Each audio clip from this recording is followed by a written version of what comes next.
So just gassed up at Costco and on my way to Notch Peak.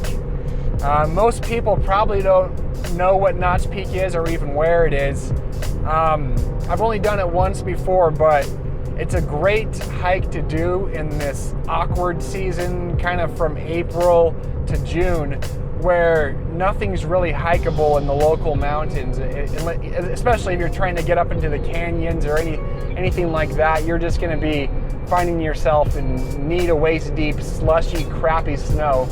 See, it's actually one thing to hike in the middle of winter when you have nice packed snowshoe trails. That's actually kind of fun. But you try to hike it this time of the year and you're just going to be miserable unless you're just hiking up on the the west-facing slopes of the foothills and everything. Those are fine, but you go up into Little Cottonwood, Big Cottonwood this time of year, it's just going to be miserable. And so it's nice to have a couple spring hikes kind of outside of your normal, quiver of hikes that you would go on. And one of them is definitely this hike, Notch Peak. It's a bit out of the way to get to. I mean, we're talking like a 3-hour drive from the Salt Lake area, and you probably need a 4-wheel drive or at least a high clearance vehicle to do this one.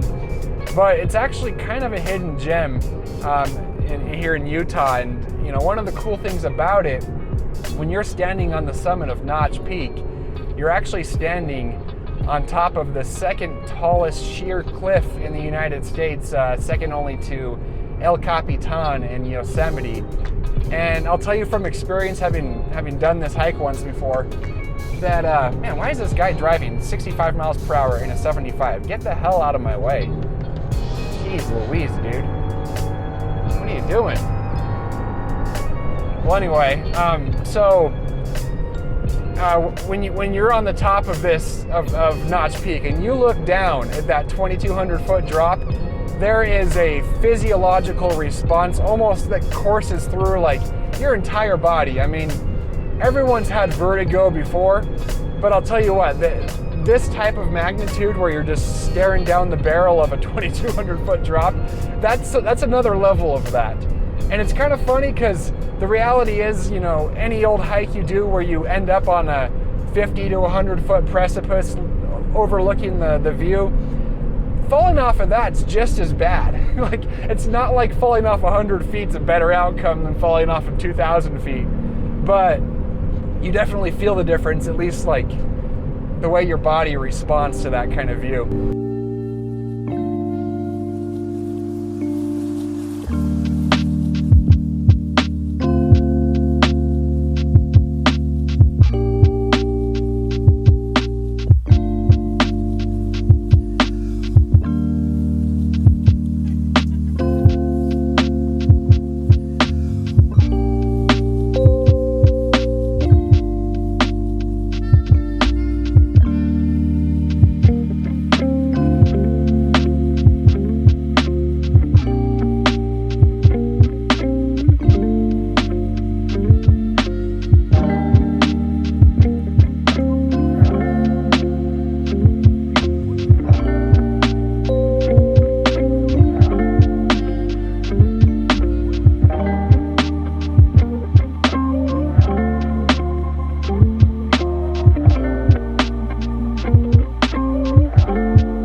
So, just reaching the trailhead of Notch Peak. don't think I'm gonna see anyone on this whole hike.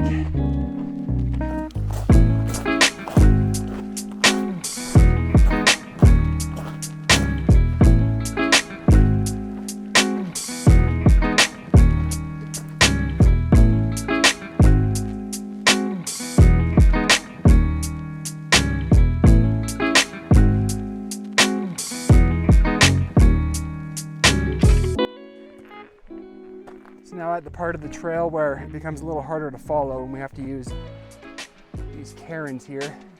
Not to be confused with the other kind of cairn, although they are kind of the same if you think about it, because they both like to tell you what to do.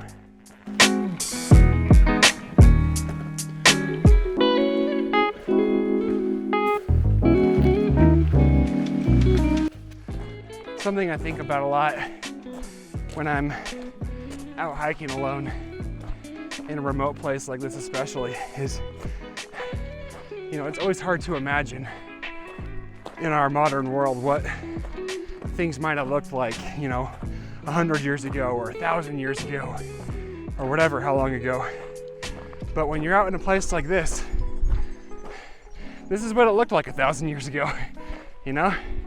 It's basically time traveling in its own way. It's kind of fun to think about that, I don't know.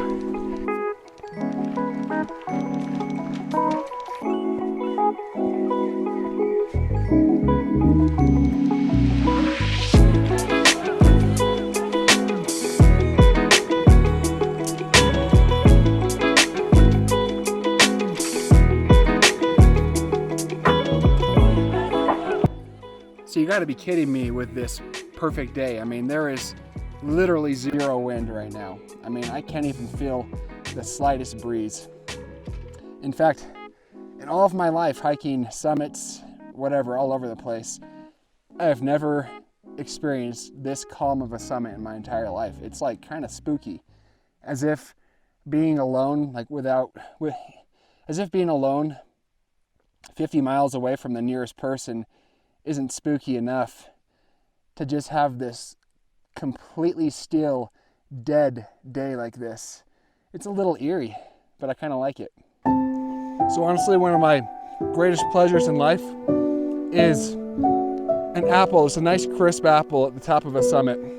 There's nothing in the world that's better.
So this is something kind of special right here. This little forest right here is bristlecone pines. And these are the oldest known living organisms in the world. These are probably about 3,000 or 4,000 years old, which when you think about that, that means like these trees right here, they were sitting here growing during like Old Testament times. Like when that was all going on over there, these trees were there. And pretty mind-blowing and pretty cool to think about.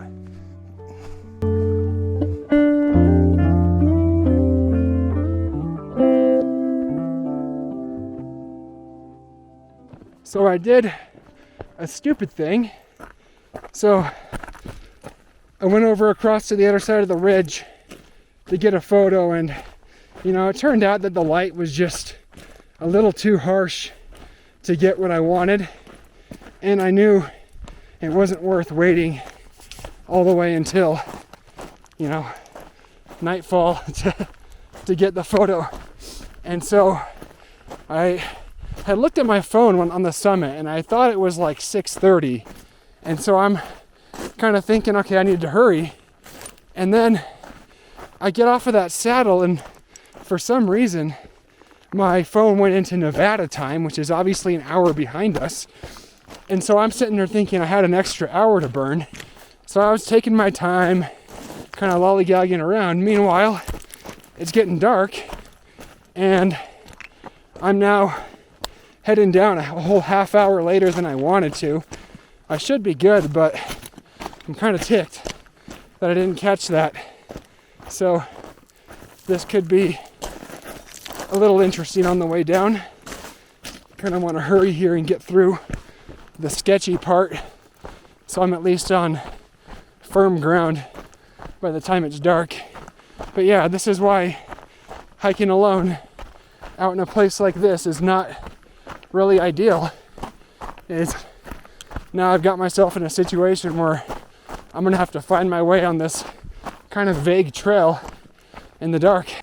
So this feels like the part in the movie where you're walking through this sketchy ravine, and either you fall and break your ankle and get stuck overnight, or a mountain lion is lurking in one of these ledges above me and comes down and bites my neck off. So let's cross our fingers.